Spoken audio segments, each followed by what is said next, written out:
folks, today we are taking a look at Transformers Prime, Beast Hunters, Voyager class, Optimus Prime. I picked this guy up at BigBadToyStore.com in a 2-pack with Mr. Predaking. So, this is probably one of the most sought-after and most excitable primes we've had in the past couple of years. If you haven't watched the end of Season 2 of Transformers Prime, spoiler warning, he gets messed up. So he is apparently going to be getting a complete refit / new body / new weapons / upgrade. And oh boy, is this an upgrade! To give you guys an idea just what type of an upgrade we're getting here, here is the FE version of the figure. Now this figure was released at the end of 2011, early 2012, and a year later we're getting a brand new figure. Look at the difference in the reds though. The red on the FE figure is a much darker red than what we've got here on the new figure, and even the blues are different. The blue is much brighter, and so are even the hell, all the colors are brighter on this new Prime than on the old one. The old one had some really incredible detailing that you've already seen. I mean, especially up here in the neck and shoulders and in the chest area. While we're lacking that type of molding on the new one, there is some really nice molding to be seen on this new figure. Plus, this new figure has a definite beef to it that this older figure did not have. Also, this guy can fly, has 2 guns, and a Star Saber. That is an upgrade! Packaged in robot mode, Optimus is mistransformed. Specifically, this piece back here is folded down and opened up like this. So he comes in the packaging like this.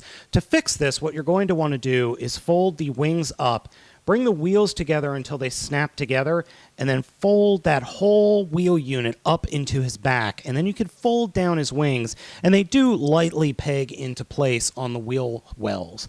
The posability of this figure is incredible. I cannot believe how much posability is in this guy. Head is on a swivel because of the transformation. Arms are on not loose swivels, but free-moving swivels here just at the shoulder line. His shoulder pads are quite big.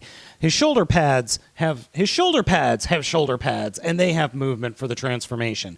There is in and out ratcheting that is really tight. Now, if you see here, it's just a piece of plastic molded, but man, is that some nice ratcheting. Then there is a swivel on the upper arm, and then the elbow is on a swivel as well. It doesn't do a full 90 degrees, but that's okay. And then the fists do swivel themselves. Oh, sweet, sweet ratcheting. There is some torso movement, a little bit. There is, if you've watched my Beast Hunter Cyberverse Commander Prime review, you will know that there is a transformation gimmick here in the mid-torso. We have that on this figure as well. Legs are on the double hinge that we are so accustomed to with figures of this size. So we've got the swivel, a double swivel. So we've got the initial swivel in the crotch, and then on the upper leg itself is a swivel. Knee is on a very nice ratchet joint. Then the feet do have a little bit of movement based on the transformation. So you can get some wonderfully nice poses out of this guy that, unfortunately, I suck at posing figures. There are people online that do a much better job than I could ever do. The other bit of posability that we have here are in the wings, which fold out nicely. You kind of get a little bit of a butterfly effect, but that's okay for Prime, because it just, even with the wings, even with the double wings like this, it still looks really good. I wish I had one of those really nice stands that you can get for Bandai figures, because I would love to have him just flying through the air. If I had one thing to say that's not really glowing about the robot mode, it's the face. The face is a little bit weird. I'm not sure what it is. I think it's just the scowl that bothers me. But he has some really nice light piping here on the back of the head. Then the eyes will glow if you have a strong light source above him. Also, there is a hollowness in his chest. So if you have that strong light source coming in and a little bit leaks down into the chest will glow as well. This would be a perfect contender for small little LEDs in the chest and maybe even in the head. So Jin Satome, Rumble Frenzy, get on that. The head itself it's actually not too bad. It looks much more military helmet-esque than his original head. So let me grab the FE figure. And even though the FE figure is classic Prime, you can see that the head is not as aggressive, is what I'm trying to say. It's not nearly as aggressive as his new head, or at least that's my opinion. As I said, the weapons and just the figure itself look excellent. This is just a fantastic looking Optimus Prime figure, and probably one of my favorites from the past few years. The addition of this Star Saber is really nice. I just love the look of this sword, even though it's completely impractical. I mean, having these openings in a blade is just dumb. You're asking for this thing to break if you have openings like this in a sword. But it's forged out of Energon or something, even though it looks good. So, according to the directions, the cannons here can actually be used as jets for limited flight. So, you can put them on his back, or actually store them on his back by the wheel sections. You can even place them on the wings here. And the Star Saber itself easily can be stored on the back of the figure with this peg, because that's where it's stored in vehicle mode. So you can store all of his weapons on the figure, which I really appreciate. Not enough toys are able to do that. The cannons themselves look pretty good. They have a very nice paint scheme to them, and they fire pretty well. Unfortunately, I have no idea why they open up like this. There's no reason in the directions given. The only thing I could think of is that they are used as maybe a capture device for a Predacon. So he's got the cannon, he walks up, he flips something, it grabs the Predacon in the neck, and then you blow its head off. That's my opinion. Either that, or the cannon, these tongs acts as a rail gun for the cannon. So the projectile, or whatever energy bit, shoots out of the barrel and then runs into a field here that accelerates it out. So cannon shoots, and then it's accelerated via a magnetic rail system or something like that. That would work. And then the reason it would open wider would be this is for a pinpoint shot, and then the wider it goes, the wider the beam will actually shoot. So you could get like a shotgun effect if this opens up a little bit. Okay, maybe that's just a little bit of fan fiction on my part, but I like the look of the cannons, and actually having these little tongs adds a nice dimension to them. The transformation for this figure is easy but satisfying. To start off with, we'll just peg the legs together like that. Take the arms and fold them straight forward like this. Take the rear wing section and fold that straight up. And then take the backpack section and fold it down and out.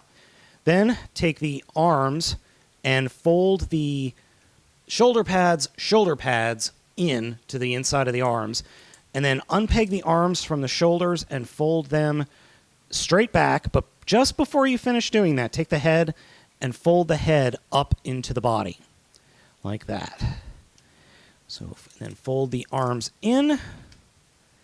Now these will not peg into each other. I originally thought they were going to, but they don't, and you'll see why in a little bit.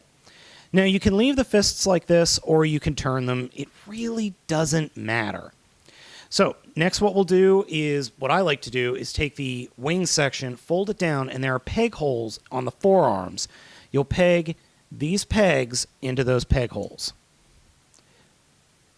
And just peg those in.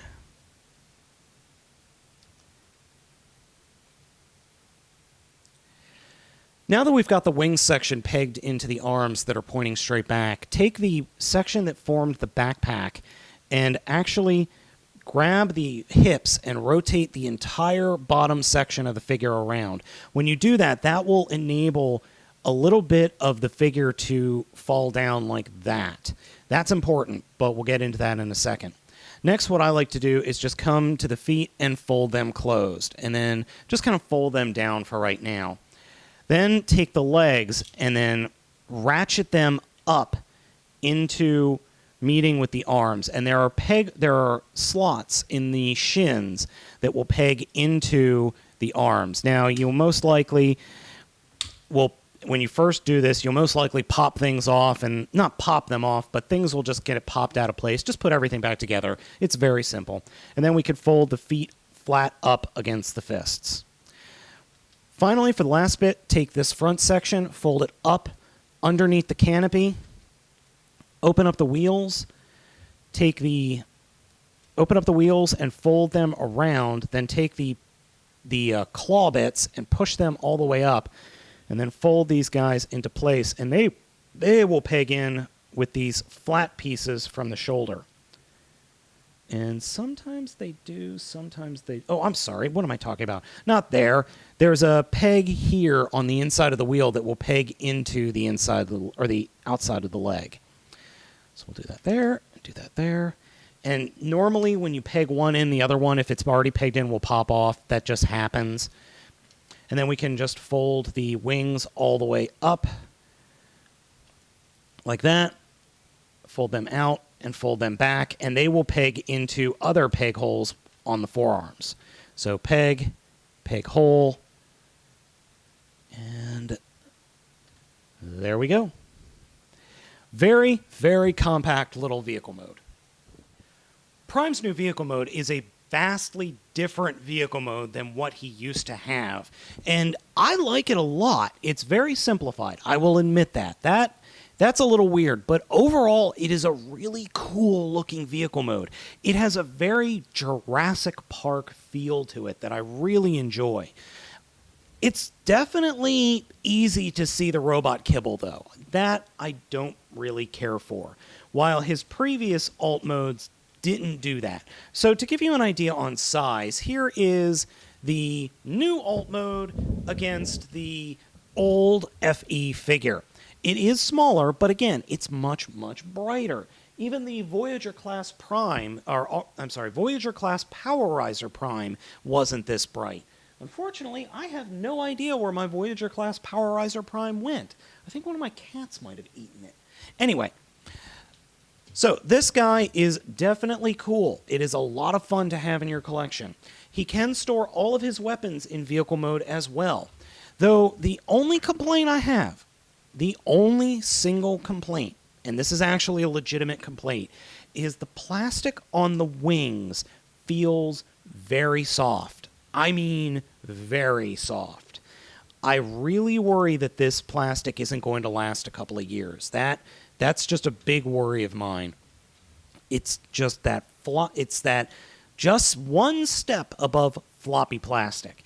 I realize why that is. The plastic, I mean, you could, if this was really super hard plastic, you could probably cut yourself on this stuff. But I just worry about its longevity. So overall, this is an excellent figure. Excellent. Other than the plastic issue on those wings with the wing components, I have no complaints with this figure. In fact, I give this guy like 30 thumbs up. I mean, this is a near perfect figure. I'm not going to be displaying him in vehicle mode all that much just because the robot mode is so strong. The robot mode is great. So seriously, guys, if you can find this, they are showing up in stores. I saw this very figure in my local Walmart along with a bunch of bot shots. So if you can find him, I highly recommend picking this guy up. He is quite honestly one of the best Transformers Prime figures to come out in the last year.